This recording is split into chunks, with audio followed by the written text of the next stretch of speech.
Hi there, this is Karla with 52 Hike Challenge, recording the Backpacking 102 session. As we had a technical difficulty and the recording did not record. So this is a follow-up to Backpacking 102 for everyone who attended or was not able to attend.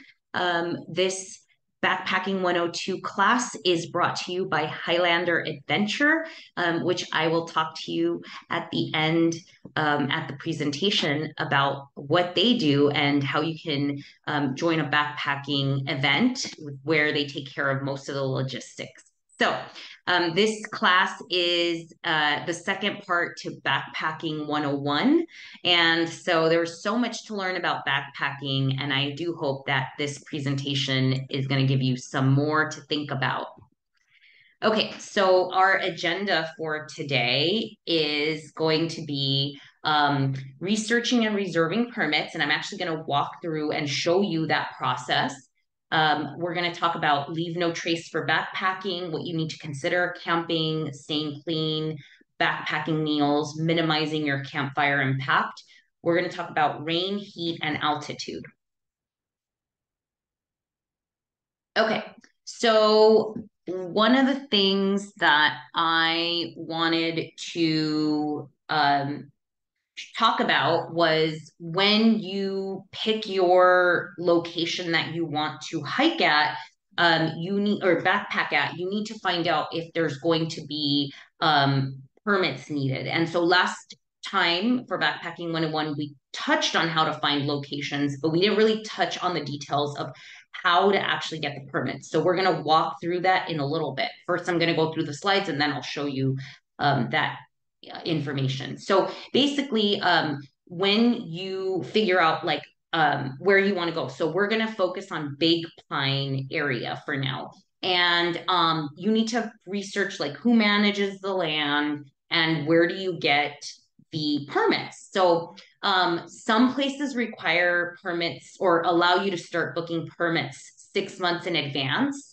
And it's good to know this, right? Because what happens is that if your backpacking trip is popular, there's going to be a ton of people putting in for those permits. So you need to know these deadlines as soon as possible. So I would say definitely start thinking about your backpacking trips a year in advance if possible, because on recreation.gov, which manages a ton of trailheads and different places to go backpack in where you can get your permits.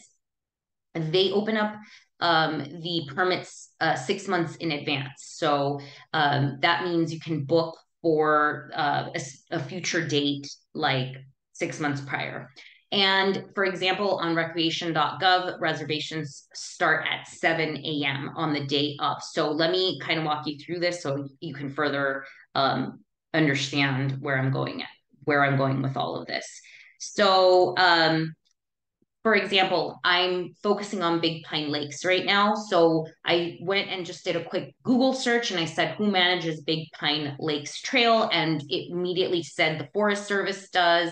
And it does tell you about reservations. It gives you even a phone number to call, which I always recommend when you're backpacking. Call the ranger station and get their feedback. They'll give you a lot of good tips. So anyways, once you know that, then you'll want to go on to the website and find out more. So this is the part of the due diligence and your research. So then I go into the Forest Service website and I start researching information. So I want to go do the Big Pine Creek North Fork Trail. And so that will give me specifics related to that trail. And it tells you, there's like alerts, it says here that there's a damaged road. It gives you tons of stuff. And it even tells you where to reserve your permits. So really helpful information. So now that you have that information, then you would go to recreation.gov and you would then want to reserve your permits. And like I said, I will show you that. Another thing that's important when you're considering your backpacking trips is that research before. So I pulled up the Big Pine Lakes Trail on All Trails and I started looking at reviews. And this will help you to figure out like things to consider, other people's information on the trail, all of that. This is all important stuff as you're thinking about doing your backpacking trip so that you can actually see what other people have to say. All right, so I'm showing you a picture of recreation.gov here, and this is where you would get the permits. We're going to actually walk through it, so I'm going to kind of go quickly. So once you're on there, you need to know what basically who manages the permit systems and where the trailhead is located. So that is located in the entry for that trailhead is located in the Inyo National Forest. So this is really important. So we'll go through that, but just knowing like who manages that, right? Like what part of the forest, there's different divisions, right? So there's so many different ones, and so you will need to know that, like where is this located, and you can usually find that like I said, on that Forest Service page. It should have said it was in the Inyo National Forest. So you'll do your search. This is kind of showing you here how many permits are available and where. We're actually going to go do that next. And I do want to talk about this real quick before we do that, and that is the quota. Someone did ask in the original meeting about quotas and how do you find this information out. So I will show you that, but every trail is different. Some trails, this is why they require permits. So for that specific trail that I'm talking about right now, which is Big Pine Lakes, it says here, they have a total of 25 permits per day. You can reserve 15 of the 25 permits 6 months in advance. And then they open up the window 2 weeks prior. So 2 weeks prior, they will let go of another 10. And they even have commercial quotas. They have for all of the trailheads in Inyo that require a permit. They have all that information. So like that morning, only 15 spots are available 6 months prior. But guess what? If you miss that, you have 2 weeks prior to also try for the permits. This is all going to make sense right now when we go through this. So here's an example. On January 16th, you can reserve for July 16th start. On June 2nd, you can reserve for June 16th, 2 weeks after. Okay, so those are some examples. And then at 12 p.m., they will release any unclaimed permits. So it's really important to understand all of these things and why even picking up the phone and calling the ranger station is helpful. This is how I found this information out. So like if it's 12 o'clock and I want to go on this hike, Big Pine Peak today, I can pick up the ranger. I can pick up the phone, call the ranger station and say, hey, are there any permits? And if there are, then follow their directions. As of last time I spoke to them, they would release the permit back into recreation.gov and you can then book it. So just FYI. So this is why it's so important to research before. So let's go to actually recreation.gov. So in here, you're going to go into click permits, and this is where you would find your location. So I already pre-wrote it in here. So I know that my hike trailhead is in the Inyo National Forest. And this will give you details. Like it's really good to just, read, and it gives you like information like reservations are open at 7 a.m. What does the W mean? You'll see when we go through. Permits are required year-round for overnight trips in the Ansel Adams, John Muir, Hoover, and Golden Trout Wilderness areas. So it kind of gives you all the details that you need to know. It gives you important dates, like when there's quota, when there's not quota. And then it even tells you here, there's a PDF that has the quota information. So someone had asked, how do I get that? Well, it's going to be dependent upon where the trailhead is. Some of them may or may not have this. So this one in particular does. It says here, right? Like here, we just saw that. So it's just good information when you're researching. This is all a part of your due diligence. And it even has pictures, reviews, all of that good stuff. So let's go and explore available permits. And it's going to ask you, is this for a guided trip? You're going to say no.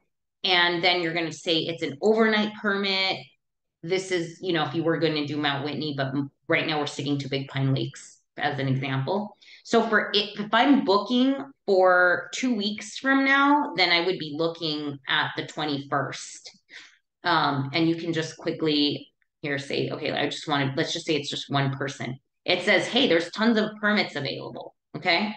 So that's cool. You've got options. But let's go to 6 months from now, which is October 7th. And now we're going to go, okay, we want to do the North Fork. It says it's waitlist. So that means I think it's walk up, I'm sorry. But anyhow, you could pick up the phone on the day of and see if any permits come available. You can try 2 weeks before and see if permits come available. But hey, look, Big Pine Creek South Fork has 7, or you could go to another trail. You could do Baxter Pass, or any of these that have permits available will say how many are available. So there's options, just so you know, like only because you don't get the one you want doesn't mean you can't go do a different backpacking trip. So this is really important. And then from here, you basically like once you know, like let's just, for example, say that one, and I'm going to say book now. Now you have to log in and it'll take you through the process. I just wanted to show this to you so you had an idea of like the permit system. Now, the permit system is very different from for certain places like in the Grand Canyon. That one you have to fill out a form, you have to get it and then fax it into them. So it's going to depend on where you're hiking. This and recreation.gov is not the only place where you get permits. I mean, it's state-based as well. Like I know that whenever I want to backpack in state park of California, like I have to run it through that system. So that's why it's so important to figure out where do I get the permits for this specific hike or backpacking trip. So let's go back to our presentation.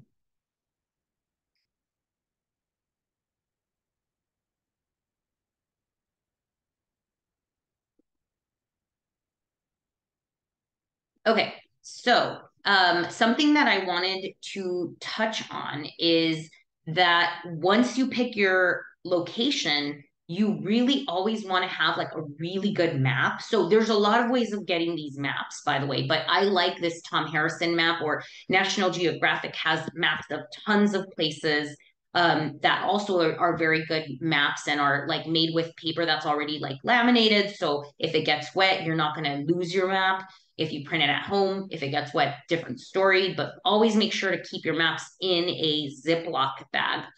But what I want to say about these maps and why I love them personally is they're really detailed and you can use them over and over and over again. It's just like, you'll see the difference, but you can print them online as well. Like you can use All Trails, or I've used Caltopo before, and those maps are perfectly fine as well. It's just they're black and white usually when you print them, where there's color here. I would highly recommend you learn how to orient yourself with the map. Like you can see mountains and peaks and like try to point them out. Like it's really good exercise. So I just wanted to share that once you pick your backpacking trip, I highly encourage that you go out and get one of these type of maps that are really detailed and specific to the area. So we're going to talk a little bit about leave no trace, principle number 2, which is camp on durable surfaces. And we did touch on this in Hiking 101, but I just wanted to touch base on it again, which is, make sure that when you are backpacking that you stick to durable surfaces. So those are established campsites where there's rock, gravel, dry grass, and snow.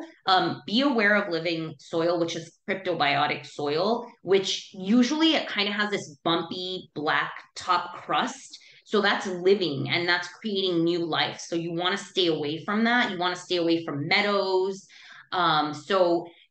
Stick to designated or campsites that you can clearly see people have been camping there before. Like it says, one of their main things is good campsites, or slogans is good campsites are found, not made. Also, you need to camp at least 200 feet from lakes and streams. Keep your campsite small. Avoid, places where the impact is just beginning. So that means like if you see an area that, you can clearly see it's like it hasn't been touched, try to stay away from that. And if you're with a big group, try to disperse if there is no campsite. So that way you make the least amount of impact. Um, let's touch on how to stay clean when we're outdoors. Because I know this is a big topic. When I first started hiking, I was always nervous about like, oh no, like like I've never gone outdoors and what do I do? And how am I not going to shower for, 3 days straight? Like these were serious concerns. But I just wanted to talk about like things that you can do, options. So I want to start off by saying there's this bag down at the bottom. It's called a scrubba. And that bag was how we washed our clothes. It was pretty cool when we did the John Muir Trail. And we would just put like some of this Dr. Bronner's in there, put our clothes, scrub it. And so that's number one. Like you're able to wash clothes. They dry, you put them on rocks, they dry when you get to camp. And then if you're going to shower, I use that Dr. Bronner's. I really, really like them because you can it's so first and foremost, let's start with you absolutely would maybe use that scrub a bag and you would grab water and like I would use that, for example, away from the stream. And like if I'm going to use soap, you do not want to contaminate the lakes, contaminate the streams, because animals and people are needing to use that water as well. So you want to go to 200 feet from any water sources. Maybe bring your scrub a water bag full of water and use that as you're like rinsing yourself off. You really do get efficient. Um, also like sometimes we would just jump into the lake and just, kind of take a quick little rinse. And actually baby wipes really was the savior on the trail. Like every night I'd get in my tent and I'd give myself a baby wipe bath. And so that's kind of, those are some options when it comes to keeping clean.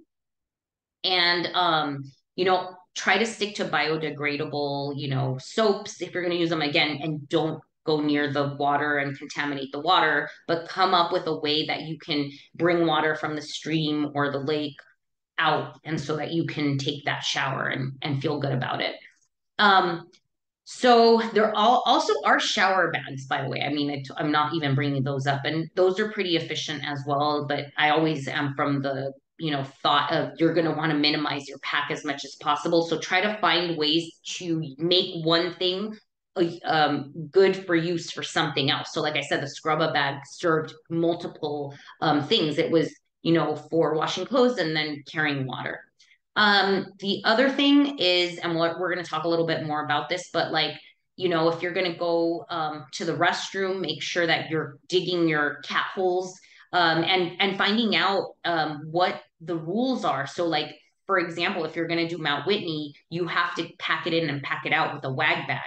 So, knowing that is really important, and make sure you follow those directions. If you are going somewhere, like I believe when I've done Whitney and I had the wag bag, but I've had to have the wag bag a few times. So if you're going to go outdoors, you're going to want to have a trowel. Make sure that your hole is 6 to 8 inches deep and 4 to 6 inches in diameter. And when you're done, you cover it up with natural materials, all of that. So another quick plug is we do have a Kula cloth for going to the restroom. You minimize your toilet paper use. Really great. So check that out as well. So let's talk a little bit about. I have something that I call my duty sack, and I think I got this from a friend, Erin, a while ago, but basically it's a Diddy sack from REI. I love the Tent Lab Deuce trowel, which you can see here. I have this one. It's super lightweight. And then I have hand sanitizer in my little bag, toilet paper, and I usually bring either a Ziploc for the trash, or I bring these eco-friendly compostable poop bags for dogs, which is simple as well. But it's just up to you, because you do have to pack out your trash. Do not bury your toilet paper, please. So just make sure that you are being a good steward to the land, and that you have some way of packing out, all of your trash. So let's talk a little bit about principle 3, which is disposing of water waste properly. And so again, depending on what you're doing, if you have food and you're washing dishes, again, carry your water 200 feet from streams or lakes. scatter any stream dishwater, and then always keep a strainer because you always pack that out. You don't want to leave food that can create situations where animals start coming out and critters and all of that. So just always make sure that you're only getting rid of that wastewater, and you're kind of spraying it around. And then also same again, we talked about the soaps and lotions, trying not to go into the lakes with like lotion and sunscreen on, insect repellent. Try to remove that all before you go in, because otherwise you're potentially contaminating the water sources. So please be mindful of that. Let's talk about backpacking meals. And I just want to share with you what I had on the John Muir Trail and when I go backpacking. But there's so many options. You can get creative. You can go online and do research. Do what works for you and make it fun. Because one of the worst things that can happen, and trust me, is eating the same thing every single day for 21 plus days. You will get bored and you will like be like, what was I thinking? So make sure to mix it up. Also, another tip is try the meals before you take them on the trail, because sometimes people have been like on the trail on backpacking trips and they're like, I hate this thing I'm eating. So get tips from friends, try it at home, see if you like it. You can also break apart the MREs, which are like, for example, what this backpacker's pantry bag looks like. That is a really big meal, and you can split that into two and have one for lunch, have one for dinner. We'll get into that. But let's just start with for me. Sometimes it depends on what I'm doing. I will have bars as for breakfast, and also for energy as I'm hiking. And I usually try to keep that in my pocket so that it's easily accessible. I don't have to pull my backpack off and basically like stop every, so often. But anyways, bars are great. Pro Bar is really great. I used that on the John Muir Trail. It had a lot of calories. I use Cliff Bars, whatever bars you like to eat, definitely mix that up. Always carry electrolytes. I like carrying Noon tablets, or sometimes I actually buy the packaged one that I put in like a little tin, and then I just, scoop it out and make it myself. So I have powdered format as well. There's also electrolyte tablets that you can use. So, but always carry that, because when you're backpacking, you're going to get exhausted and you need to replenish your, the salts you're usually sweating when you're backpacking. So, also other things that happen is you can bonk out, like your energy can get depleted when you're going up a steep pass. And you've gained, 2 to 3,000 feet of elevation gain, could be even 4,000 feet. So things that I like to carry are energy chews and gels, and I have some examples here. I might be like, all of a sudden, I suddenly feel like I'm crashing, and I'll have that, and that will help me. And I'll start snacking as well. So just make sure you're staying energized. You're burning a lot of calories when you're backpacking. Um, so for breakfast, I usually do oatmeal and or dried fruit and nuts, and then I'll do like some sort of like instant coffee, or I'll do tea. And then for lunch, I'll do like ramen. Some people do packets of tuna, or packets of like the chicken, shredded chicken or salmon. I've seen people do. I actually a treat for me was packaged salmon and instant potatoes. Like that was so, after a long day, I would be like, oh my God, this was the best thing ever. But ramen was really fun. And also a tip on ramen, if you save those bags, like that backpacker's pantry bag that I'm showing you there, or mountain house bag, you can reuse that to cook. So I would put ramen in there with the hot water and just like eat it out of bags. So I would bring like the little square ramen packets. So that kind of saved space. So also thinking about repackaging your food is helpful, because you have to pack all of that waste out. So just be thinking about, how can I minimize my packaging? So I would like put tons of candies or nuts in one main bag. I wouldn't do a daily bag, because that's extra trash. Each day you do that. So just kind of think ahead. You could do crackers with cheese and salami. Cheese, surprisingly, a lot of cheese. There's certain cheeses, Asiago, I believe, is one of them, that keep. So you can be on the trail for a few days and you don't need to refrigerate it. So just kind of look into what cheeses are good and keep while hiking. And then at night it gets cold, so it's kind of like like it's almost like it's in a refrigerator sometimes. Um, Salami, peanut butter and jelly with tortillas. That was something that we had for lunch a lot.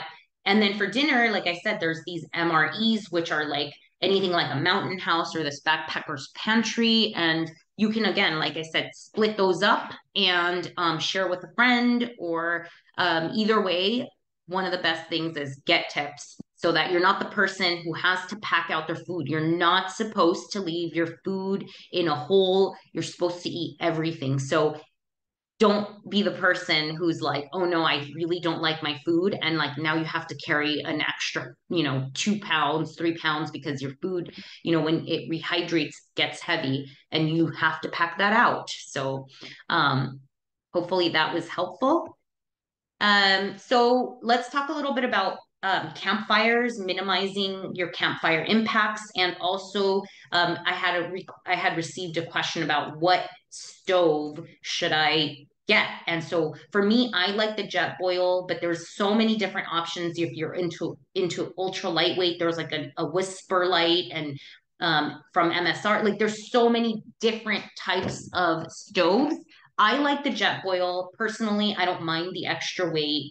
I also, like I said, do have another one of these types of MSR stoves that are really easy to use. The main thing with that is check to make sure that you're allowed to have a fire or even a stove. Some places like the LA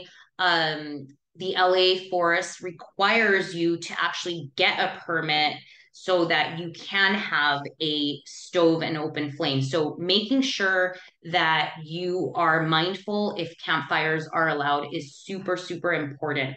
And make sure you only use approved fuel, because sometimes these specific brands say that their stoves are only compatible with their fuel, and also being mindful of how you can actually dispose of your propane is really important. Unfortunately, they're not really recyclable. So there is another brand out there that uses wood. So I would recommend that as you're thinking about how you want to cook in the backcountry, you do your due diligence and pick what works for you. But the most important thing is, making sure that if you are going to have some sort of campfire, that you double check that the agency or the land you're on allows for them. Some safety tips include, check with the rangers to see if the campfire is allowed. Sometimes there are established fire rings. Keep your fire small. Never leave the campfire unattended, and make sure that the fire is completely extinguished before going to sleep. Super, super important. Actually, here at 52 Hikes, we prefer that you don't start fires if possible, because there's so many places that are having issues due to people starting fires and then not properly putting them out. And then you're, potentially putting the land at risk. So we don't want to be those people. And then, know if you're allowed to collect firewood. Okay. So, what are the rules around that? Some places say you can only collect things that are on the ground, smaller than the diameter of your wrist. Never break anything off that is alive or standing, regardless of if it's dead or looks dead. And also, you're supposed to pack out your trash. So, also, please don't burn your trash, like plastic and all of that's not good for the environment. So some of the things that come up when you're backpacking, and we talked about this in Backpacking 101, is um, blisters. And I just want to share that when I was on the JMT, a lot of tape did not stick to cuts. Something that did work really, really well is this Luca tape. So I would highly recommend you look into this tape. It's super, super adhesive, so it will stay on. Pretty much like it could stay on for like a week or longer. So just be mindful of that. But I had to use a lot of this on the trail because I had tons of cuts that, from day in and day out of being out and, setting up camp, and, your hands are exposed and all the elements. So this was really great. I really liked this tape, and it helped for blisters, for cuts, all of that. Also, duct tape on your trekking poles is really great in case of, any sort of issue. You can see here this example of my trekking poles and how I have that tape attached to the trekking pole. So I'm saving space, right? Like when you're backpacking, it's all about how can I bring less amount of stuff, but then have all the things that are really important in case of an emergency, in case I need to repair something. So those are just some tips regarding tape. Rain is also a huge consideration when you're out backpacking. So make sure you have a rain cover for your pack. And also another thing you can do if you don't have a rain cover is you can bring trash bags, and the trash bag could go over your pack, but also line the inside of your pack in case there is rain and you don't have a backpack or pack cover. That will keep your clothes and your stuff um, protected against weather in case your pack does end up getting wet when you're out on the trail. When we did that through hike, we couldn't get away from the elements. There were times where we did get caught in rain. And one night we were like at camp and we were soaked and we had to camp. We had to backpack out with all of our wet stuff. And, we were on a through hike. So, like, we actually weren't even backpacking out. We were going to the next destination for that day. And so having these trash bags and putting your wet stuff in there will help keep your other items dry. So I always keep two trash bags in my pack available so that if I do encounter rain, or you never know, like, this could also serve as an emergency, sort of shelter if you need some extra insulation. There's a lot of uses for it. So just some things to think about. I do want to quickly touch on heat exhaustion and stroke. Being aware of heat dangers when you're outside and what to look out for. So in heat exhaustion, you want to look out for faint, feeling dizzy, excessive sweating. Is your skin cool, pale, clammy? Do you have a rapid, weak pulse? Do you have muscle cramps? So if you're experiencing any of this when you're on the trail, you definitely want to go to a spot where you have some sort of maybe shade. Make sure you drink plenty of water. If there's a lake nearby, jump in the lake.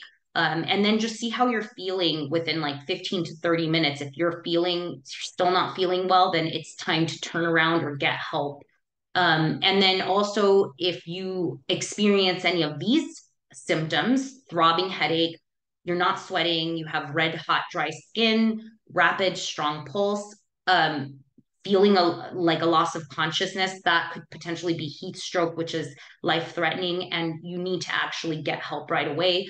It's also important to know these things as someone going hiking with others. You want to be on the lookout for others and what to look out for. So these are just some considerations, especially if you're going to be backpacking somewhere where it's hot, like the Grand Canyon. They have tons of people who don't realize when it's hot how they can run into some of these scenarios. So knowing what to do, which is why we always say bring a GPS unit and some way of contacting for help. Okay, let's talk a little bit about altitude sickness. This happens a lot when you're going up into mountainous areas or up at elevation. So if you start feeling a headache, you start feeling dizzy, you start feeling nausea, you are vomiting, some sort of fatigue and loss of energy, shortness of breath, you're not sleeping at night, a loss of appetite, that could be altitude sickness. And it is not fun, let me tell you. I've had it before. And also another thing, you never know when altitude sickness is going to hit you. You could have gone to climb a 10,000-foot mountain 2 weeks ago, and now you're at 11,000 feet and you're sick as a dog. Like, it doesn't matter. It can just hit at any time. So being aware is really important. So anytime you go above 8,000 feet, you could be at risk for altitude sickness. So as soon as you start feeling any of these symptoms, what you want to do is you want to go back down and try to go down as low as you can. So we always have the saying, like, it's not worth it. The mountain will always be there. You need to stay healthy so that you can continue hiking. So just be mindful of this. Acute mountain sickness, AMS, is the mildest form, and you might feel like a hangover, dizzy, headache, muscle ache, nausea. High altitude pulmonary edema is very, very important to like really be on top of this. It's life threatening, dangerous. So it's a buildup of fluid in the lungs. So just being aware, like if any of this is happening, seek help right away. And then high altitude cerebral edema is the most severe form of altitude sickness, and that's when fluid goes up to the brain. So just be aware of this and keep an eye out on your friends. If they start acting funny, you may want to make that decision on their behalf to go down, especially for people hiking Mount Whitney and places like that. This is really a serious consideration when you're climbing high peaks.